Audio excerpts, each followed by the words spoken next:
My friend says his high mortgage payment doesn't matter because he is NYC and equity will grow quick. I recently bought a house for about $400K in STL and my buddy bought for $800K in Westchester County. He is paying double what I do. About $6,000 for pity.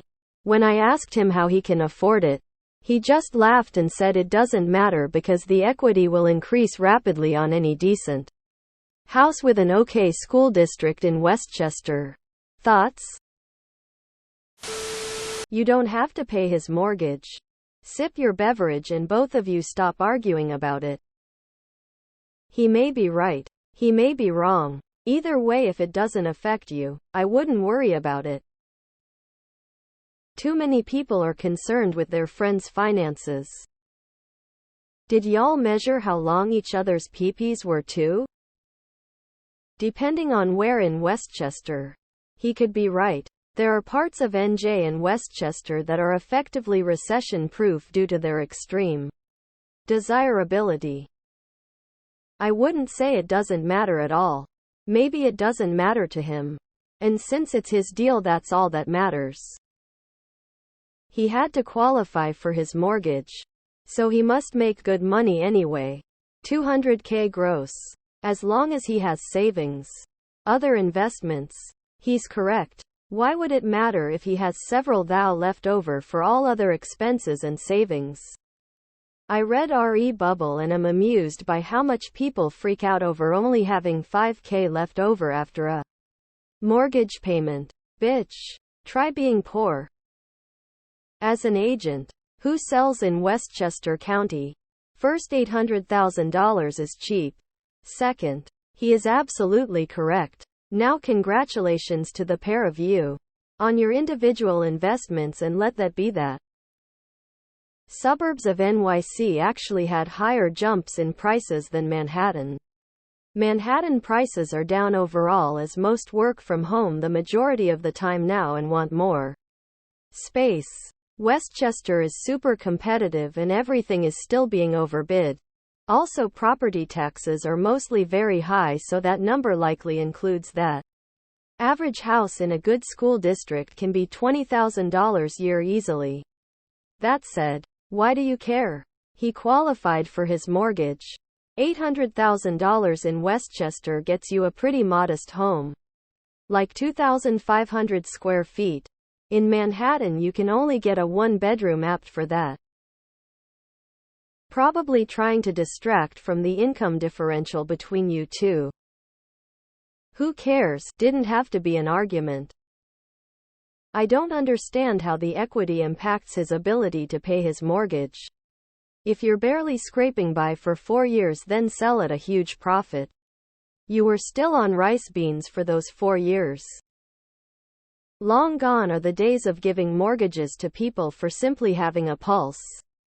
Obviously the bank thinks he can afford it, even if you can't conceptualize it. TLDR, your friend makes a lot more money than you think he does. Okay, school district? Generally it's cheaper to pay taxes on a house in that area than to have kids go to private school. Especially if you have multiple kids. In the end it depends on his income, his budget, his choices. Would I bet that his house will appreciate more than yours? Maybe. Green is not a good color on you.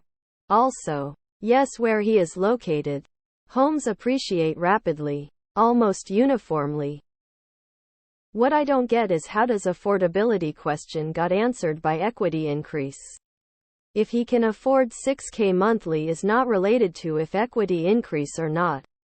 Unless he has cash sitting on the side that goes to his mortgage every month while he really can't afford $6K per month. And he planned to sell it after equity increase. Why does it matter to you? Your friend is correct. I get the concern for a friend.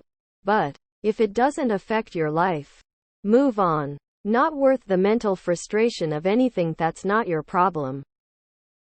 It only really matters when he sells. A house is worth what someone will pay for it, and location matters most. My in-laws live in Venice Beach, CA. They have an interest-only loan on a house they bought for $1 million 8 years ago that is now worth $2.5 million. Where I live, the market goes up and down, so an interest-only loan is more of a risk. Why do you care? I mean, affording something is subjective to the person. I could technically afford a $4,000 monthly mortgage payment, but in reality I couldn't actually afford it because of my own comfort level and behavior with money. It's important to me to contribute 15% of my salary towards my retirement accounts, save 15% each paycheck, and still have a little amount of spending money for wants every month, which I couldn't do with a $4,000 mortgage payment. Personally, I wouldn't want to factor the future potential equity into my current expenses because it's risky and I'm not a risk taker with my finances. Over the long run, he may be correct, but we are entering a market no one's seen. We've been in a declining rate and loose monetary environment for 20 plus years. The fun discussion is comparing what he could afford for $800,000 in STL versus what you could afford in Westchester for $300,000. Bunch of people moving from the coasts have driven up prices in St. Louis popular neighborhoods. So depending on your hood, you might do pretty well on your investment. I talked about this the other day. Some people bought a $10 million mansion and then sold it a few years later for $20 million. So they not only lived like a king for a while but made a profit out of it. However, if you struggle to pay the mortgage on a monthly basis, it's not worth the stress. If your buddy earns $12,000, $18,000 a month, he's probably right. What's STL? Staten Island? On the main topic, a good school district will mostly either keep prices or go up, even if the market dips. In NY, it's kind of resistant. If it does correct, could be about 10 compared to the rest of the USA. Then again, that's only if we have a correction in the next few years. If he's holding long term, say 5-15 years, OFC, it'll go up. I wouldn't even doubt it. As long as I'm not the one paying that high-ass mortgage who gives 2F how much it is. I'll actually answer the question. He stands a pretty good chance. But there's no way to know for sure. Overall, the cost of living in the two areas is not similar at all. Why does it even matter? Feels like a pissing contest that no one needs. Being able to afford it still matters. If you can't pay your mortgage, the bank will foreclose and you'll lose out on that sweet equity growth. I really doubt he can't afford it, though. Not necessarily. With how high interest rates and taxes, only a fraction of his payment amount will go to principal. And with how inflated housing prices are, it's debatable with how much housing prices will go up in the next few years. Hopefully he can afford the house for a good few years, since it's no guarantee he can sell the house at a profit anytime soon. It's not his mortgage. It's his property taxes in Westchester. Long term, he is probably right. Short term, who knows?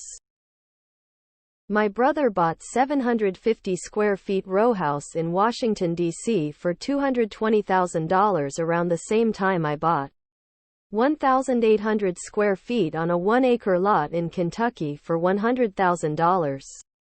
At the time I sold, I got $170,000.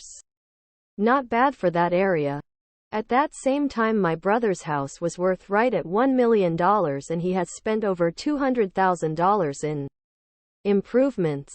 He just finished the basement as a standalone 1-bedroom apartment and the appraisal came in at $1,500,000. It's all relative to market. Westchester isn't all the same as NYC. Check out Peekskill or Blue Mountain. Really nice place to live.